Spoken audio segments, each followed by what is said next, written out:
विश्वास रखते हैं ईश्वर पे, भरोसा करते हैं ईश्वर पे, उनके साथ हर वक्त चमत्कार होता है।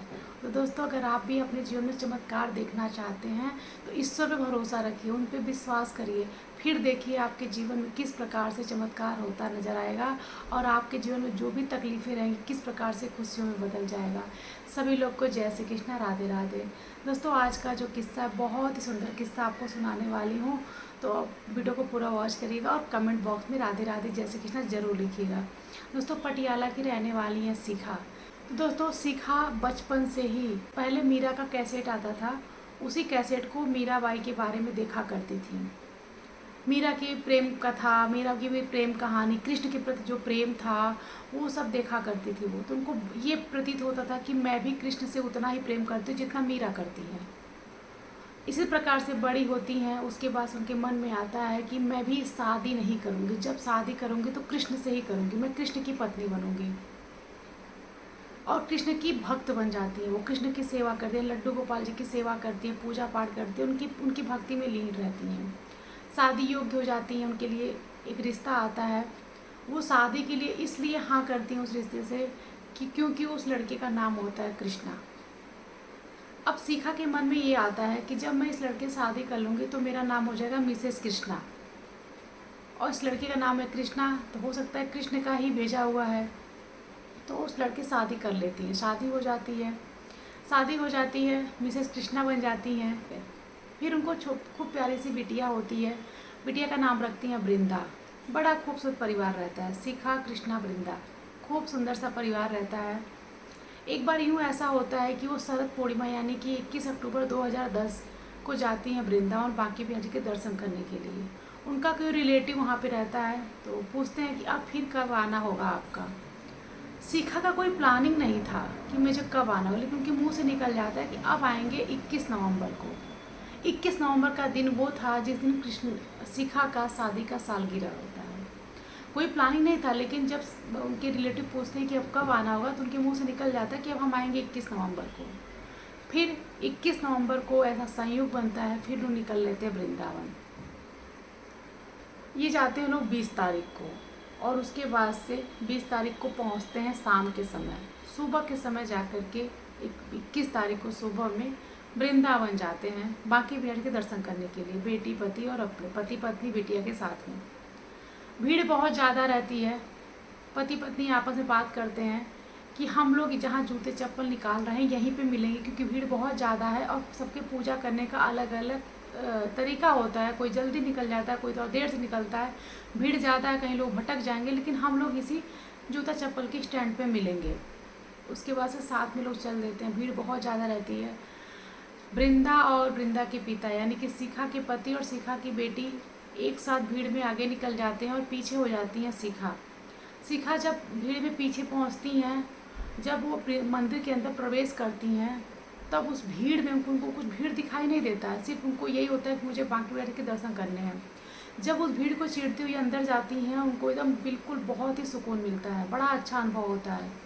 तब तक उनको दिखाई देता है एक खूब सुंदर सी महिला, गुलाबी कलर की साड़ी पहने हुए, मृग नैनों वाली, बहुत सुंदर सी, यू आकार में टीका लगाए हुए माथे पे, बड़ी सुंदर सी। और वो महिला इनको देखती है, इनके पास आती है और बस इनको इतना कहती, तुम आ गई यहाँ पे।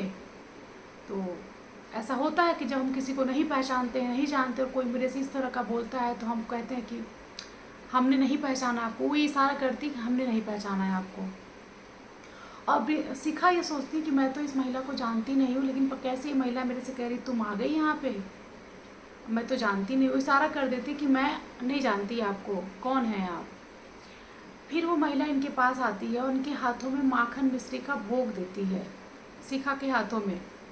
वो भोग शिखा अपने हाथों में जैसे ही लेती हैं, वो हाथों से देती हैं, इनके शरीर पर शिहरन सी हो जाती है, अजीब सा कंपन होता है, स्तब्ध हो जाती हैं एकदम से कि क्या हो रहा है। और जैसे ही वो प्रसाद लेती हैं अपने हाथों में, देखती है उस महिला की तरफ, महिला वहाँ से गायब हो जाती है। उसके बाद से एक अलग ही अनुभव उनको होता है। वहीं पे दान पात्र होता है, वहीं पे वो खड़ी रहती हैं और एकदम से खो जाती हैं कि मेरे कृष्ण मुझे मेरा इंतज़ार कर रहे थे। महिला कहीं नहीं दिखती है। फिर इनकी आंखों में अश्रु आ जाते हैं, ये रोने लगती हैं, खुशी बहुत ज़्यादा होती है, एकदम से परेशान हो जाती है, झूमने लगती हैं खुशी से कि मेरे कृष्ण मेरा इंतज़ार कर रहे थे। और दौड़ते भागते जब बाहर निकलती हैं, जहाँ जूता चप्पल का स्टैंड होता है, जब वहाँ पे आती हैं, वेट करती हैं पति को और अपनी बेटी का, लेकिन वो लोग नहीं आते। तो उनको ये होता है कि जब पति और बेटी आ जाएंगे तो उनको ये प्रसाद उनके साथ में हम लोग ग्रहण करेंगे। वो हाथ में प्रसाद ली हुई, क्योंकि ये प्रसाद पिघल रहा होता है, मिश्री पिघल रही थी, इसलिए जल्दी जल्दी वो अंदर से बाहर आ जाती है मंदिर से और आकर के वेट करती हैं। लेकिन बहुत देर हो जाता है, पति और बिटिया नहीं आते हैं मंदिर से अभी तक। तो हाथों में जो माखन मिश्री होता है वो बिल्कुल पिघलने लगता है। अब ये सोचती हैं चलो मैं ही ग्रहण कर लेती हूँ, जब तक आए तब पिघल जाएगा। जैसे ही वो प्रसाद, माखन मिश्री का प्रसाद अपने मुख में डालती हैं, ग्रहण करती हैं, तुरंत उनके पति और बेटी आ जाते हैं। तो वो देखती हैं पति और बेटी को, बोलती हैं कि अभी मैं प्रसाद ग्रहण की हूँ और मैं आप लोग का इंतज़ार कर रही थी, लेकिन अभी को आप लोग आ रहे हैं। तो बोलते कोई बात नहीं, लेकिन ये बड़ी परेशान सी रहती हैं। सिकन इनके चेहरे पे होती है, खुशी भी रहती है, परेशान भी रहती हैं, भाव विभोर भी रहती हैं। पति पूछते हैं क्या बात हुआ है, बताओ क्या बात हो गई है। तो बताती हैं सारा किस्सा कि अंदर ऐसा हुआ है कि महिला आई है, सब कुछ बताती हैं उनको, पति को। पति बोलते हैं राधा रानी आई थी तुमसे मिलने के लिए, वही तुमको भोग दी हैं, तुमको प्रसाद दी हैं। ये सारी बातें रिश्तेदारों को बताती हैं फ़ोन पे, बड़ी खुशी होती है। और जब दोस्तों भक्त के साथ में ऐसी घटना होती है, चमत्कार होते हैं ना, तो बड़ी उछल कूद होती है। यही होता है कि सबको बताएं, बड़ा अच्छा लगता है। जो अनुभव होता है, जो कृष्ण के भक्त होते हैं ना, उनका एक अलग ही प्रेम होता है, दुनिया से परे होते हैं, उनको किसी की कोई परवाह नहीं होती कौन क्या उनके बारे में कह रहा है, उसी में अपने कृष्ण की भक्ति में खोए रहते हैं। यही हो रहा है शिखा जी के साथ में। किस्सा यही नहीं रुकता है।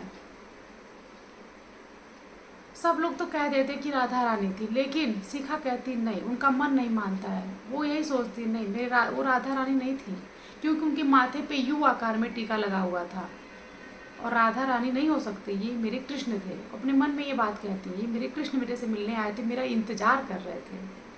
होटल आ जाती हैं, बड़ी परेशान रहती हैं। होटल आती हैं, खाना वाना खाती हैं, फिर लोग शाम के समय जाते हैं दर्शन करने के लिए। क्यों?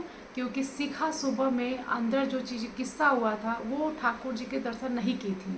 वो उस महिला से मिलने के बाद बिल्कुल परेशान से हो जाती हैं, खुशी के माले आंखों में अश्रु रहते हैं, भाव विभोर रहती हैं, और ठाकुर जी के दर्शन करना भूल जाती हैं वो।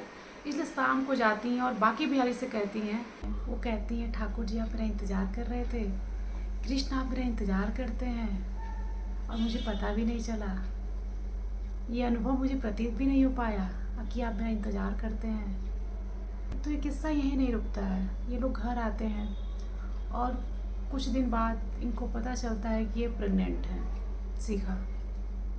शिखा एकदम आश्चर्य हो जाती है पति पत्नी, क्योंकि कोई प्लानिंग नहीं था बच्चे का, क्योंकि उनकी बेटी 7 साल की हो ही रहती है।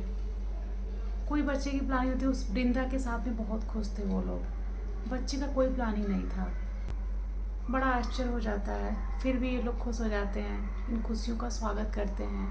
और शिखा जो है भागवतम पाठ करने लगती हैं, पूजा पाठ तो करती ही हैं, ठाकुर जी की भक्ति में खोई रहती हैं।